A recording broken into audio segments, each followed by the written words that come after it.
11월 16일 목요일입니다. 오늘은 히브리서 9장 1절부터 15절까지 말씀입니다. 예수의 피밖에 없네 라는 제목입니다. 예수의 피밖에 없네. 오늘 시험을 치르는 수험생들에게 하나님의 위로와 우리 주님의 격려가 있기를 주님의 이름으로 축복합니다. 히브리서는 유대인으로서 기독교를 믿는, 유대 종교를 믿다가 기독교로 개종한 유대 기독교인들을 위한 편지라고 했죠. 유대인들의 종교가 뭐라고 그랬어요? 율법 행함 종교. 율법을 지키려고 수많은 일들을 애를 쓰고 행했어요. 그리고 죄 사함을 얻기 위해서 의식과 형식과 절차의 완성체인 성전 제사를 행했습니다. 그러니까 이들은 어려서부터 눈으로 보이는 행함의 종교에 젖어 있던 그런 사람들이죠. 그런 유대인들이 행함의 종교에 익숙해져 있던 그 유대인들이 어느 날 그 행함, 의식과 제도와 절차와 이런 것들을 싹 버리고 오로지 그냥 믿음으로만 사는 그 종교로 개종을 한 거예요. 종교로. 그러니까 그것 때문에 이제 이렇게 믿어가지고 이게 지금 내가 신앙생활을 하고 있는 거야? 하는 그런 의구심, 내적 갈등도 생기고 또 그 유대 공동체, 회당을 중심으로 한 유대 공동체로부터 나왔으니까 그들에게 핍박도 받고 또 미혹도 받고 유혹도 받아야 야, 다시 돌아와. 그게 뭐냐? 그러면서 이제 그 공동체로부터 쫓겨나서 강한 핍박도 받고 또 유혹도 받고 또 로마라고 하는 거대 권력에 의해서 종교적 박해도 받는 이런 상황에 있는 그리스도인들, 그들을 위해서 지금 쓰고 있는 편지라고 그랬죠. 그러니까 그들은 실제적으로 현실에서의 삶, 이 현실에서의 삶에서 위협을 느끼는 거예요. 먹고 사는데 위협도 느끼고 목숨에 위협도 느끼고 그리고 야 돌아와 하는 그 배교의 그런 유혹도 이제 느끼게 되는 거죠. 아마 추측컨대 상당수 유대 기독교인들이 다시 유대교로 돌아가지 않았겠나 생각이 들어요. 이제 이에 이제 히브리서 기자가 붓을 들어서 지금 편지를 쓰고 있는 거란 말입니다. 믿음으로 견뎌라. 믿음으로. 예수를 포기하지 말아라. 예수만 바라보라. 예수만이 우리의 유일한 구원자다. 라고 지금 강력하게 말해주고 있는 거예요. 그래서 히브리서는 믿음의 주요 온전케 하시는 예수를 바라보게 하기 위해서 다각도로 그 예수를 지금 설명해주고 있는 거란 말이에요. 이렇게 예수 믿는 것 때문에 큰 박해와 고난을 당하고 배교를 강요당해야만 했던 유대 그리스도인들에게 끝까지 죽음을 무릅쓰고 예수를 붙들어라. 아니 죽음과 목숨과 바꿀지언정 예수를 버리지 말아라. 지금 그 얘기예요. 그래서 예수는 유대인들이 잡아 죽인 그 예수를 버리지 말아라. 그 예수는 어떻다고 그랬어요? 유대인들이 숭배하고 있는 천사보다도 더 탁월하신 분, 비교할 수 없는 그런 분이라고 소개했고 모세보다도 더 탁월한 구원자라고 앞에서 계속 설명해 왔어요. 그러면서 예수야말로 인간의 혈통을 가진 흠이 있는 대제사장을 붙들고 있는 그 유대교, 그 제사장을 중심으로 한 유대교와는 비교할 수 없는 예수님이 대제사장이시다. 흠없는 대제사장. 아론의 혈통으로 이어진 대제사장이 아닌 멜기세덱의 반차를 쫓은 제사장이다. 라고 그랬죠. 그러면서 이제 히브리서 기자가 죽은 행실을 버리고 그 눈으로 보여지는 행함의 종교, 절차와 의식과 제도와 그 행함을 버리고 예수님께 돌아오라. 예수 그리스도의 그 도의 정수를 붙들어라. 그래요. 그러면서 이제 한편으로 또 위로한다고 그랬죠. 한 하늘의 은사를 맛보고 성령의 은혜를 체험하고 그 구원을 맛본 사람은 절대로 하나님이 늘 새롭게 하시기 때문에 그 구원에서 떨어져 나갈 수 없다. 그런 이야기를 해왔다고 했어요. 그러면서 지금 예수를 붙드는 삶을 살아라. 이게 어떻게 이제 8장에서 대제사장을 의지하던 그 유대교, 모든 이 유대교의 정점에 대제사장이 있다고 했죠.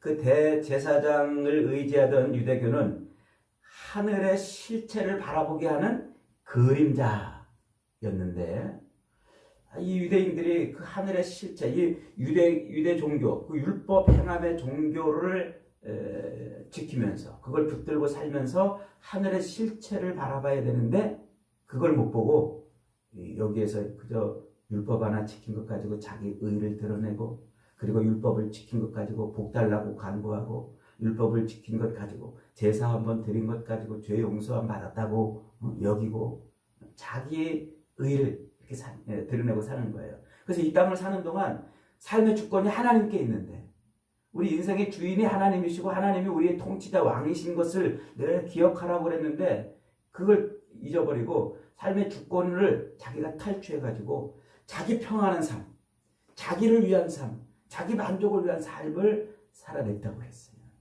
그래서 이 유대 종교는 하늘의 실체를 바라보지 못하고 오히려 이 땅에 있는 이 그림자에 집착하며 사는 삶을 살게 만든 종교라고 했어요. 그래서 그걸 죽은 행실이라 그랬어요.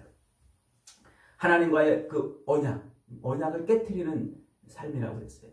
하나님이 그 율법에다가 제사에다가 언약을 걸어놨다고 그랬잖아요. 야, 너희들 율법 잘 지키고 살아.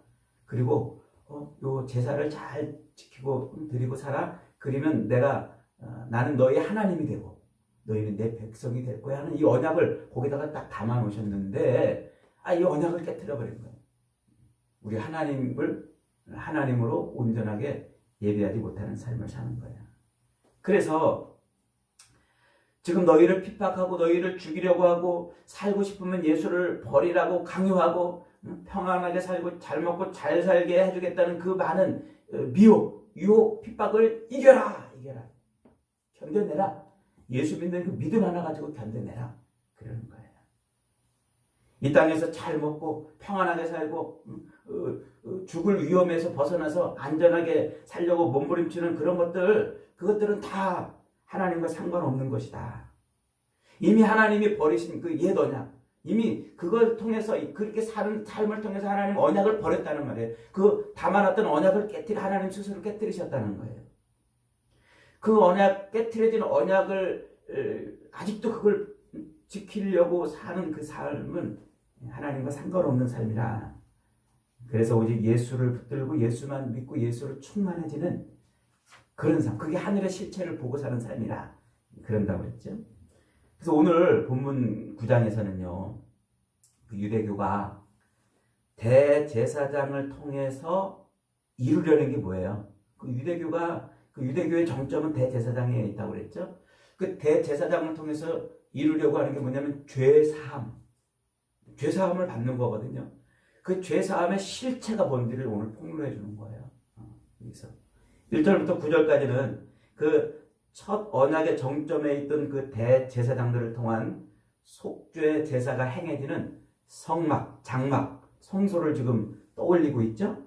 그래서 하나님이 그 첫 언약을 지키게 하기 위해서 나는 너희 하나님이 되고 너희는 내 백성이 되리라, 이 약속을 지키게 하려고 하나님이 모세를 통해서 장막을 짓게 하시고, 그 장막에 이제 성소가 있고 지성소가 있다, 이렇게 지금 설명하고 있어요. 그래서 이제 이 성소는 그 안으로 들어가면은 뭐 등잔대도 있고 진설병, 떡을 이제 쌓아놓는 그런 테이블도 있고, 그 다음에 이제 분향단도 있고, 그렇다는 거예요. 그리고 그 둘째 성막, 그 휘장으로 가려져 있는 거기를 들어가면 거기는 뭐가 있다고 그래요? 거기는 금으로 쌓여진 그 만나 항아리, 금으로 도금이 된 만나 항아리와 그 다음에 아론의 쌍난 지팡이, 그 다음에 십계명 돌판이 들어있는 언약궤가 있다고 그래요. 그 휘장 뒤에 들어가면은 그러면서 그 언약궤, 아론의 쌍난 지팡이, 만나 항아리, 십계명 돌판이 들어가 있는 그 언약궤, 그 언약궤를 뭐가 덮었다고요? 천사가 그 언약궤를 탁 덮어서 천사가 뚜껑이 되어 있단 말이에요. 천사가 둘이서 날개를 쫙 펴고서 그 언약궤를 덮어서 그게 뚜껑이에요. 그러니까 거룩한 천사가 뚜껑이 되어 덮여 있는 그 언약궤, 거기를 뭐라고 부른다고요? 속죄소 이렇게 부른단 말이에요. 그걸 속죄소, 죄를 용서해 주는 곳 이런 말이에요. 거기에 누가 들어가요? 1년에 한 번씩 대제사장이 그 양의 피, 황소의 피, 염소의 피를 가지고 대접에 받아가지고 거 들어가는 거예요. 거 들어가서 그 천사가 덮여 있는 그 뚜껑에다 피를 이제 뿌리는 거예요. 그렇게 피를 뿌리면 하나님이 그 피를 받으시고 백성들의 죄를 용서해 주시는 거예요. 그때 만약에 하나님이 그 피를 안 받으셨다 그러면 제사장은 거기서 죽어요. 죽으면 이제 어떻게 합니까? 제사장이 들어갈 때 발목에다가 줄을 매달고 그 다음에 제사장 그 긴 옷의 끝자락에 방울을 달아놨어요. 들어가서 움직일 때마다 딸랑딸랑 거리잖아요. 근데 만약에 제사장이 거기서 죽었으면 방울 소리가 안 날 거 아니에요? 그럼 죽은 거예요. 그러면 발목에 매었던 줄을 이제 자꾸 이제 끄집어내는 거예요. 근데 이 제사장이 1년에 한 번씩 거기 들어가는 거예요. 1년에 한 번씩. 그래서 뭐예요? 자기와 백성들의 죄를 용서받기 위한 죄 사함의 의식을 그렇게 피를 뿌리면서 한단 말이에요. 그게 속죄소 의식이에요. 그런데 이 모든 것은 아직 하늘의 성소, 그 하늘의 성소에 들어갈 길이 열리지 않았기 때문에 하나님이 행하게 하신 그림자다 이렇게 지금 설명하고 있는 거예요. 히브리서 기자가. 그러면서 9절에다가 이런 토를 달아놨어요. 9절 10절 한번 있습니다. 시작. 이 장막은 현재까지의 비유니 이에 따라 드리는 예물과 제사는 섬기는 자를 그 양심상 온전하게 할 수 없나니 이런 것은 먹고 마시는 것과 여러 가지 씻는 것과 함께 육체의 예법일 뿐 개혁할 때까지 맡겨둔 것이니라. 번역이 조금 아쉬운데 어쩔 수가 없어요. 제가 봐도 우리말에 적당한 단어들이 없기 때문에 이 정도 번역을 그냥 한 것 같아요. 근데 의미를 우리가 생각을 좀 해봐야 돼요. 이 장막은 현재까지 비유니, 근데 이 비유라는 말은 사실은 적당한 말이 아니에요. 그림자 모형이니 이렇게 이제 앞에서 했으면 똑같이 설명을 해야 돼요. 그러니까 하늘의 실체를 보게 하는 모형이니 그림자니 현재까지 지금까지 그려온 것이라는 거예요. 그래서 이 모형, 이 장막에서 이 모형 그림자에서 드리는 예법, 제사 절차에 따라 의식과 형식과 절차에 드리는 제사, 그 제사를 드리는데 그것을 어떻게 한다고요? 양심을 깨끗하게 할 수 없단 말이에요. 양심을 그 양심상 온전하게 할 수 없다 이렇게 번역을 했는데 양심은 깨끗하게 하지 못한다 이 말이에요. 그런 것들은 그 제사, 의식과 형식과 절차와 그거에 따라 드리는 그 장막에서 드리는 그 제사는 10절 보세요. 이런 것은 먹고 마시는 것과 여러 가지 씻는 것과 함께 육체의 예법일 뿐 개혁할 때까지 맡겨둔 것이다 그래요. 그러니까 이 육체의 예법, 먹고 마시는 것과 여러 가지 씻는 것과 육체의 예법을 위해서 만드는 모형이지 우리의 양심의 죄를 깨끗하게 할 수 없단 말이에요. 언제까지? 개혁할 때까지 맡겨둔 것이다. 이 개혁한다 이 말이 이게 참 아쉬운 번역인데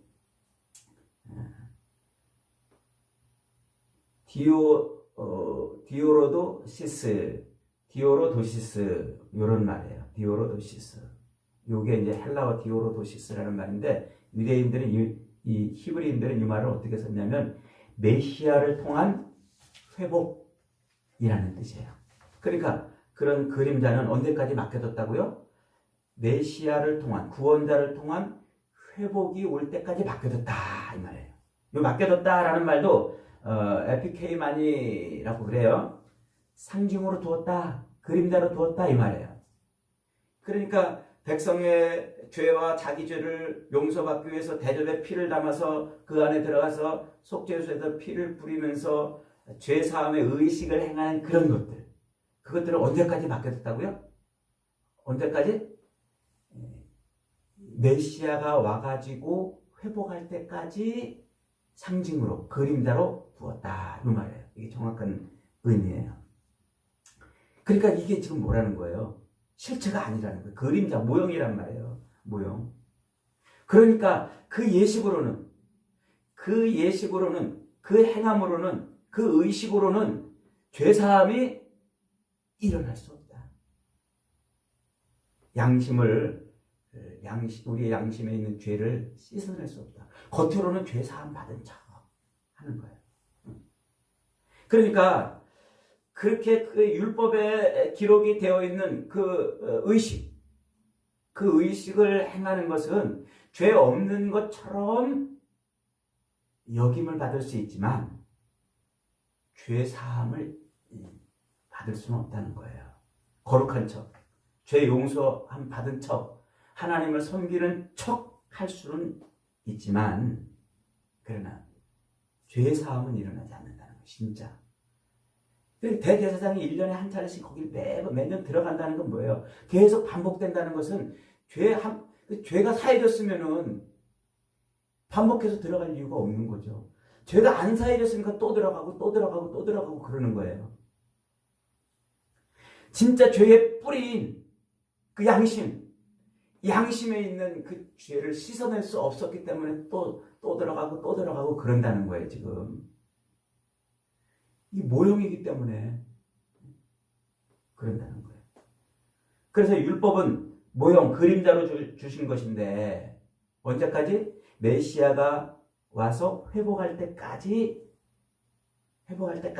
육신의 삶을 위해서 주셨다 이래요. 그 육신의 삶을 위해서 주셨다 그래요. 그 육신의 삶이 뭘까요? 이 땅에서 잘 먹고 잘 살고 평안하게 사는 걸까요? 아니에요. 그게 아니라 이 땅을 사는 동안, 육신으로 있는 동안, 호흡하면서 육체로 사는 동안 자기가 철저하게 나는 하나님 아니고는 구원받을 수 없는 존재이구나 하는 것을 깨닫는 거예요. 그게 육신의 삶의 목적이에요.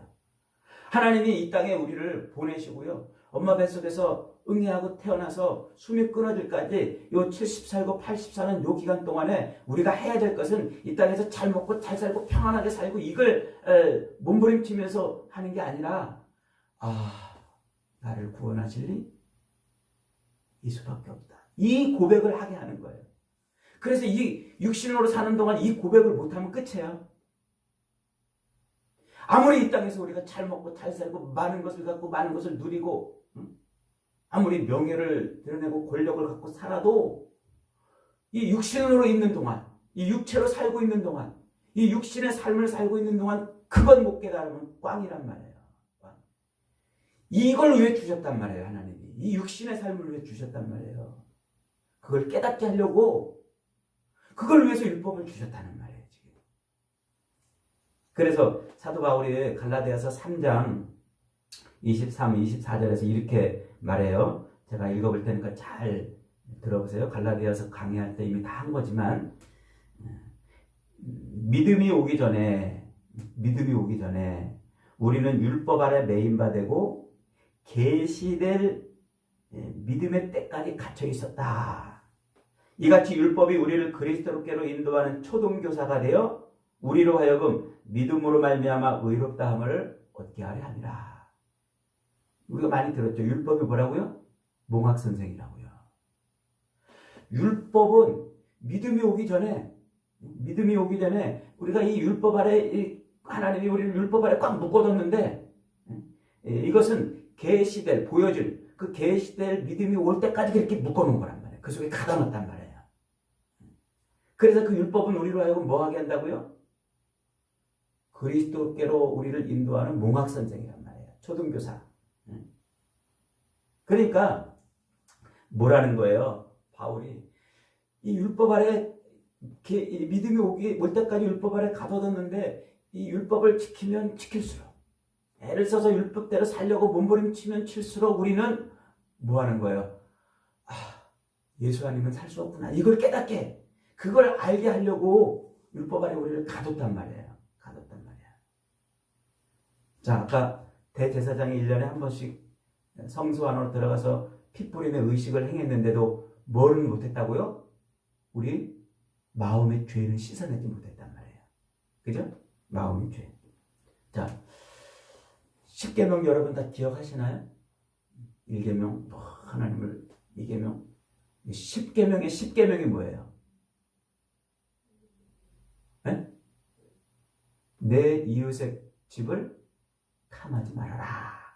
출애굽기 20장 17절에 보니까 10계명이 나와요. 내 이웃의 집을 탐내지 말라. 내 이웃의 아내나 그의 남종이나 그의 여종이나 그의 소나 그의 낙이나 무릇 내 이웃의 소유를 탐내지 말라 그랬어요. 그 탐내지 말라 이 말은요, 그것을 소망하지 말라 이 말이에요. 우리 마음에 그것을 소망하지 말라 그거예요. 탐내지 말라. 탐한다는 말이 뭐예요? 탐한다. 아직 행동으로 드러나지 않은 마음속에서 일어난 일이에요. 마음속에서. 아직 행동으로 표출되지는 않았지만 마음속에서 하고 싶은 욕망이란 말이에요. 그러니까 저 이웃에 살고 있는 사람처럼 나도 저렇게 되고 싶어. 저걸 갖고 싶어. 저 사람처럼 살고 싶어. 저 사람이 하고 있는 거 나도 하고 싶어. 하는 그 마음속에 있는 그런 마음에서 일어나는 생각이란 말이에요. 아직 그게 실현되지는 않았어요. 내 육체, 내 행동으로 표출되지는 않았지만 내 마음속에 저렇게 하고 싶어. 저걸 훔치고 싶어. 갖고 싶어. 저 사람처럼 되고 싶어. 하는 그 마음에서 일어나는 행동이란 말이에요. 근데 여러분, 우리가 그 마음에서 일어나는 행동을 어떻게 제어해요? 어떻게 안 해요? 보면은 갖고 싶잖아요. 남이 좋은 옷 입으면 좋다. 나도 저거 입고 싶다. 안 그래요? 좋은 아파트 살고 있으면은 저거 보고서 나도 저런 데 살고 싶어. 남들처럼 편하게 살고 싶어. 나도 좀 돈 좀 펑펑 쓰면서 편하게 살고 싶은 마음 안 드세요? 여러분들은 안 드시나 봐. 저는 들어요. 나도 좀 힘들게 안 살고 싶고, 나도 좋은 아파트 살고 싶고, 좋은 음식 먹고 싶고, 남들처럼 폼나는 인생 살고 싶고, 큰 교회 목회하고 싶은 마음이 있어요. 안락하게 살고 싶고, 이름 드러내고 자랑하며 살고 싶은 마음. 그 마음을 어떻게 제어하냔 말이에요. 이걸 어떻게 제어해요? 그러니 율법을 지키면 지킬수록, 십계명을 지키려고 몸부림치면 몸부림칠수록 우리는 사도 바울처럼 오라 이 곤고한 몸에서, 이 사망의 몸에서 누가 나를 건져내려 탄식할 수밖에 없단 말이에요. 로마서 7장 18절에서 그러잖아요. 그래서 내 속 곧 내 육신에 선한 것이 거하지 아니하는 줄을 아느니 원함은 내게 있으나 선을 행하는 것은 없노라. 내가 원하는 바 선은 행하지 아니하고 도리어 원하지 아니한 바 악을 행하는도다. 오라 이 나는 곤고한 사람이로다. 이 사망의 몸에서 누가 나를 건져내랴. 율법을 지키면 지킬수록.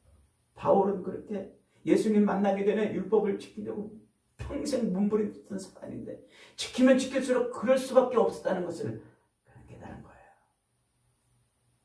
그 사망에서 나를 건져줄, 그 죄악에서 나를 건져줄 이는 누구밖에 없다. 예수밖에 없다는 것을 율법을 지키면서 알게 된다는 거예요. 나는 소망이 없구나 진짜. 자기 정체, 자기 실체, 자기 수준, 자기 실력을 알게 되는 거예요. 지금 히브리서 기자가 그게 율법 지킨 삶이라는 거예요. 율법 지킨 삶. 그런데도 이 유대인들은, 이 히브리인들은, 이 바리새인들은 그 알량한 율법 몇 개 한두 개 지킨 것 가지고서 거룩한 척하고 깨끗한 척하고 제사장이 들어가서 속죄 제사 한번 드리고 나오면 자기 죄가 용서받은 척 그러고 있다는 거예요. 죄는 그대로 있는데 여전히 죄 가운데 있고 여전히 사망이 그 안에서 꿈틀거리고 있는데 그러고 있다는 거예요. 그래서 히브리서 기자가 다시 강조하는 거예요. 11절부터 14절까지 읽어봅니다. 시작. 그리스도께서는 장래 좋은 일의 대제사장으로 오사 손으로 짓지 아니한 것 곧 이 창조에 속하지 아니한 더 크고 온전한 장막으로 말미암아 염소와 송아지의 피로 하지 아니하고 오직 자기의 피로 영원한 속죄를 이루사 단번에 성소에 들어가셨느니라. 염소와 황소의 피와 및 암송아지의 죄를 부정한 자에게 뿌려 그 육체를 정결하게 하여 거룩하게 하거든 하물며 영원하신 성령으로 말미암아 흠없는 자기를 하나님께 드린 그리스도의 피가 어찌 너희 양심을 죽은 행실에서 깨끗하게 하고 살아계신 하나님을 섬기게 하지 못하겠느냐. 그러니까 그리스도의 피로 단 한 번의 제사로 사람의 죄를 속죄할 수 있겠느냐고 시비를 거는 유대인들과 그리고 미혹에 흔들리는 유대 기독교인들을 향해서 히브리서 기자는 염소와 황소와 암송아지 이런 짐승의 피로도 사람의 죄가 용서받을 수 있다고 하거든 하물며 예수 그리스도의 피가 우리를 죄에서 건져내지 못하겠느냐. 그 피가 우리를 죄에서 건져낸다. 우리 마음의 이 탐심 높아지고 싶고 가지고 싶고 편해지고 싶은 다른 거 보면은 내 눈에 보이는 것대로 하고 싶은 그 마음에 에서 끌어오르는 이 탐심을 이것을 씻어낼 수 있는 게 뭐밖에 없다고요. 그리스도의 피밖에 없다고요. 그리스도의 피. 여러분 그래서 우리 삶에 충만해져야 될 것은 그리스도의 피밖에 없어요. 우리가 바라고 소망해야 될 것은 이 땅에서 편하게 살고 잘 먹고 잘 살고 내가 높아지고 나를 드러내고 그런 삶이 아니라 그리스도의 피가 충만한 삶을 살아야 되는 거예요. 나는 아무것도 아니구나. 나 지금 죽어도 할 말이 없는 그런 죄인이었습니다. 주님 나를 이 죄에서 건져주십시오. 주님 피를 의지하는 이 믿음 하나밖에는 우리를 살릴 것이 없고 이 땅에서 붙들 것이 없고 이 땅에서 우리가 바라고 소망해야 될 건 그거밖에 없다는 거예요. 저런 거 눈에 보이는 걸 바라고 소망하는 게 아니라 예수의 피로 내가 씻김 받기를 바라는 것밖에 없다는 거예요. 세상은 끊임없이 우리를 유혹하잖아요. 끊임없이 미혹하고 우리 눈에 보이는 것, 그 이생의 자랑, 안목의 정욕 끊임없이 우리를 미혹하잖아요. 저렇게 하고 싶어. 왜 난 저렇게 못할까? 내가 믿음이 없어서 저러는 건가? 난 예수를 잘 못 믿어가지고 이렇게 이런 삶을 사는 건가? 끊임없이 우리를 미혹하고 우리 눈을 가려서 그리스도의 실체를 보지 못하게 만든단 말이에요.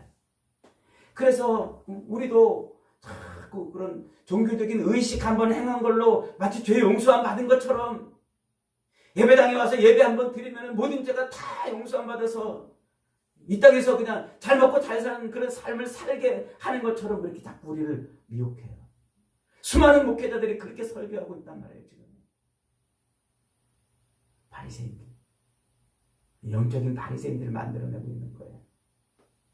우리의 눈을 가려서 하늘의 실체를 보지 못하게 하는 것이죠. 이 땅에서 잘 먹고 잘 사는 것이 예수 잘 믿는 것인 줄 착각하게 하고 내가 바라고 내가 원하는 내가 소망하는 것이 이루어지는 것이 믿음이 좋은 것인 줄 알고 내 그 육신의 그 욕망을 내 그 탐심을 쏟아놓고 하나님 앞에 엎드려 기도하는 것을 기도 잘하는 것이라고 자꾸 가르친단 말이에요. 속게 만드는 거예요. 여러분 정신 차려야 됩니다. 우리의 심장에 예수의 피가 흐르지 않으면 우리의 혈관에 예수의 피가 흐르지 않으면 우리는 바리새인일 뿐이에요. 가슴을 치며 탄식하며 오호라 이 사망의 몸에서 누가 나를 건져내랴 통곡하지 못하면 그저 율법의 몇 개를 지키고 성경 말씀 몇 개 지킨 걸로 신앙인인 줄 알고 착각하며 살게 해요. 누가복음 18장에서 예수님이 비유하잖아요. 바리새인들은 주여, 나는 하나님 앞에서 토색한 것도 없고 불의한 것도 없고 가늠한 자들과 같지도 않고 이 세리와 같지 않음을 감사합니다 기도하는데 그 옆에 세리는 어떻게 했다고요? 눈을 들어 하늘을 쳐다보지도 못하고 다만 가슴을 치고 이르되 하나님 나는 불쌍히 여기소서 나는 죄인으로서이다 그랬다고 그러잖아요. 예수님이 그 둘의 비유를 통해서 누가 죄사함을 받았다고 그래요? 가슴을 치는 세리가 죄사함을 받았다 그래요.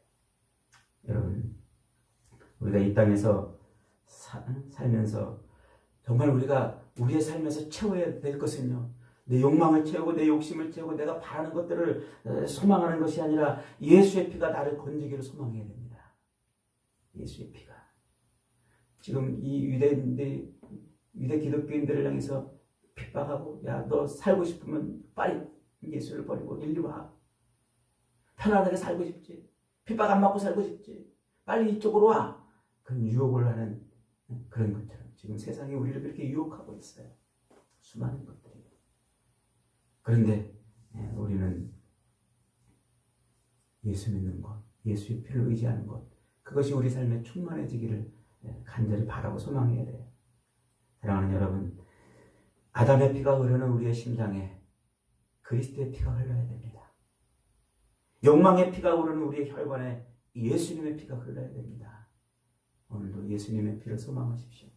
그분의 피가 내 삶에 강같이 흐르기를 열망하십시오. 그 피만이 우리를 죄에서 건집니다. 그 피만이 우리를 살립니다. 그 피를 오늘도 의지하고 그 피에 잠겨서 사는 저와 여러분의 삶이 되시기를 주님의 이름으로 축복합니다.